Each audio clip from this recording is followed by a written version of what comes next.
Good morning. It's raining.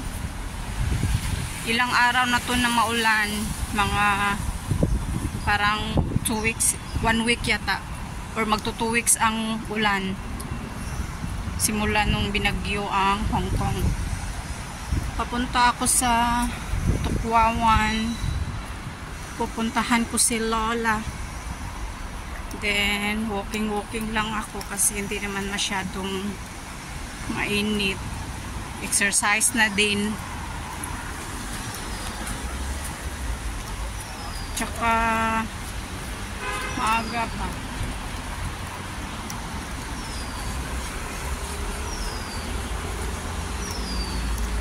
Kaya may time pang mag-walking.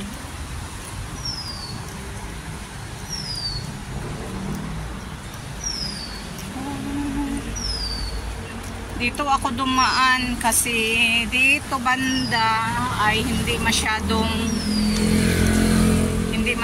maingay.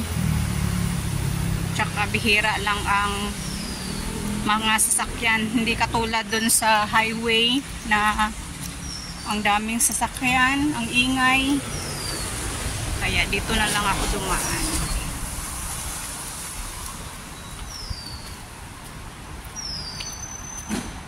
Ito yung part ng ano.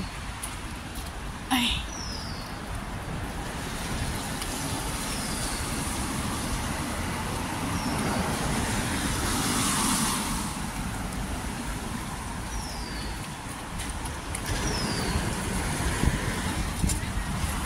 May under construction pala na building dyan, oh.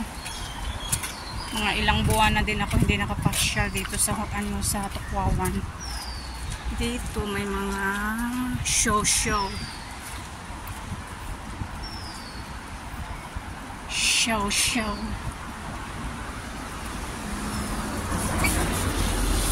Ocean Center. Dito ay sa Ocean Center. Pwede ba kaya magtambay dun, ha? Gusto ko sana magtambay kaso lang maulan, basa. Kaya walking na lang eh. May payong naman ako. Ocean Road Park. Baka pwede doon magtambay sa Ocean Road Park. Okay lang. Dito na lang. Go straight na lang ako.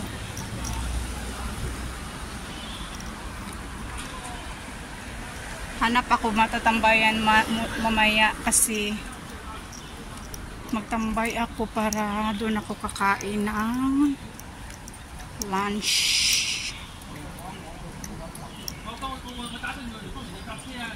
Nasira ang sasakyan ni Kuya.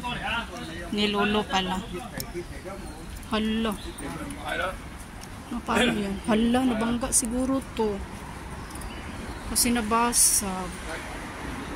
Nabangga, hala, nabangga siguro to. Nabangga siguro yung sasakyan ni ano, ni Lolo. Ang daming gas-gas. Tsaka may basag ang harap at tsaka gilid.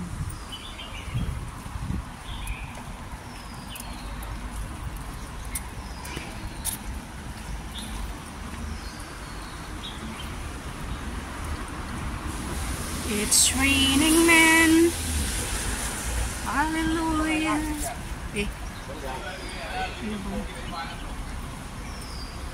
May park din doon, oh. Baka pwede doon magtambay. Hindi ko pa na-try magtambay dyan. Ocean Road. Pwede siguro magtambay kasi park eh. Ocean Road Park.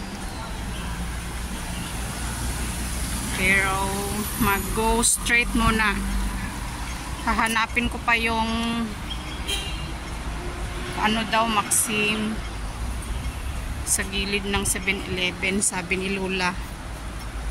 Kasi doon kami magkita ni Lola.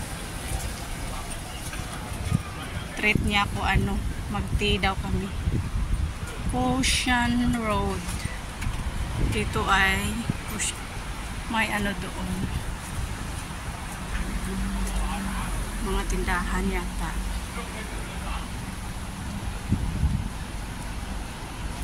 Bye guys. Ano ko muna yung cellphone ko para makapag-concentrate ng paglakad.